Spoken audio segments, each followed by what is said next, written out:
Ikipe ya Rayon Sports yongeye kwandika amateka adasanzwe kuri uyu mugoroba. Gikundiro isubiye ku mukino wa nyuma wa finale ya Sekafa Kagame Cup nyuma y'imyaka 28. Dore ko ikipe ya Rayon Sports yaherukaga kuri finale ya Sekafa Kagame Cup nyuma y'imyaka 28 ubwo hari mu mwaka w'1998. Ari nabwo yatwaye igikombe kimwe cya Sekafa Karundura, igikombe kimwe gira. Abafana ba Rayon Sports bari bafite impamvu ikomeye yo kwishima kuri uyu munsi nyuma y'imyaka myinshi yo gutegereza, kwihangana ndetse no gusenga. Ikipe yabo yongeye kwinjira mu mateka yo kujya ku mukino wa nyuma finale ya Sekafa Kagame Cup 2026. Rayon Sports yakoze ibyo benshi bari bategereje, itsinda Jamus yo muri Sudani y'Epfo ibitego 3-1. Umukino wa kimwe cya kabiri kirangiza, ikipe ya Rayon Sports ibona itike yo kujya ku mukino wa nyuma wa finale ya Afurika y'Uburasirazuba ndetse n'iyo hagati ya Sekafa Kagame Cup. Uyu mukino ntiwari uw'ibitego gusa, wari urugamba rw'amateka, wari umukino wo kugarura izina rya Gikundiro ku rwego rwo hejuru mu ruhando. Nyuma y'imyaka 28 ishize, ikipe ya Rayon Sports yanditse amateka muri irushanwa, yongeye kugaruka ku rugamba rwo guhatana igikombe. Umukino watangiye Rayon Sports yihuta. Kuva umusifuzi yatangije umukino, Rayon Sports yagaragaje ko yaje gukina gusa, ahubwo yaje gushaka intsinzi yo kugira ngo ireko yasubira kuri finale. Abakinnyi ba Rayon Sports bakomeje gushyira igitutu kuri Jamus bashaka kubona igitego hakiri kare kugira ngo bagire icyizere. Ibyo byaje kugerwaho ku munota wa 17. Mudeli Akbar niwe wafunguye amazamu. Abafana ba Rayon Sports bazamukiye mu bicu bati turageraho amaherezo. Igitego cyaje no guhindura isura y'umukino, dore ko ikipe ya Rayon Sports yari imaze kubona ko bishoboka ko yasubira kongera kwandika andi mateka. Nyuma y'icyo gitego, Rayon Sports yakomeje kugenzura umukino, ikoresha neza hagati mu kibuga ndetse n'uburyo bwo gutera bwari bukomeje gutera ikibazo ba myugariro ba Jamus, dore ko ikipe ya Rayon Sports yagabaga ibitero bya hato na hato. Jamus ntiyashakaga kwishyura, ariko Rayon Sports igakomeza guhagarara neza mu bwugarizi ikayibera ibamba. Igice cya mbere cyarangiye ikipe ya Rayon Sports ifite igitego kimwe ku busa, bigaragara ko Rayon Sports ihagaze. Rayon Sports yongeye gukubita.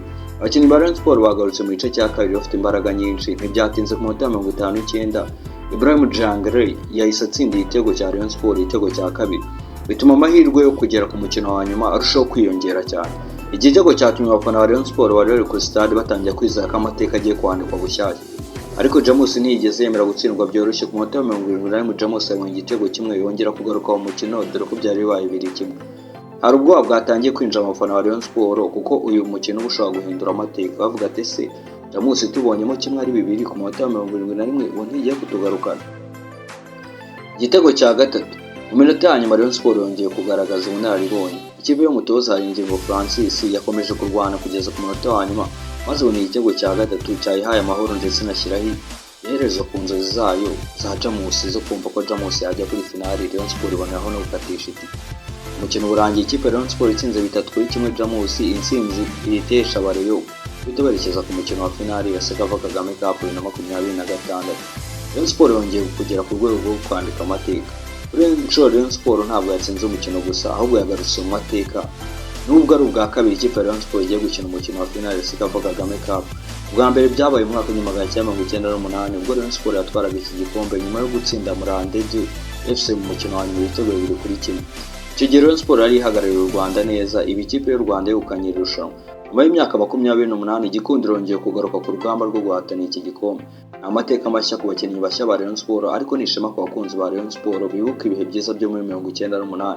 Ibanga rya Rayon Sports muri irushanwa.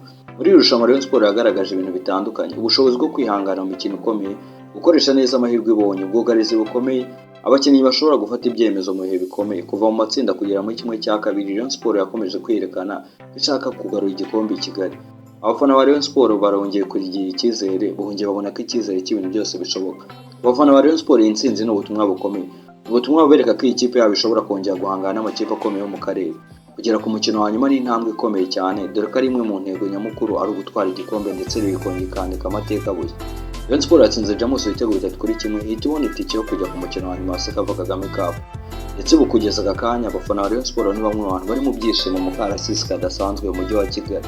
Dore ko abafana ba Rayon Sports bavuga ati kuri ino nshuro turi iwacu ntacyo muzatubwira. Umufana azaba yuzuye muri stade. Finale iteganyijwe ku wa gatanu. Bikaba biteganyijwe ko ikipe ya Rayon Sports igomba kuzakina umukino wa nyuma wa finale, kazaba yitwara neza ndetse izaba ihesha ishema igihugu. Dore ko abafana ba Rayon Sports bavuga ati kuri uyu mwaka natwe turaza kuza kwandika amateka adasanzwe. Ikipe ya Rayon Sports rero ni imwe mu makipe ategerejwe kugira ngo arebe uburyo azitwara. Ikipe ya Rayon Sports ni imwe mu makipe yarahagarariye igihugu mu marushanwa, yaje kuza kuba ihagarara neza igihugu.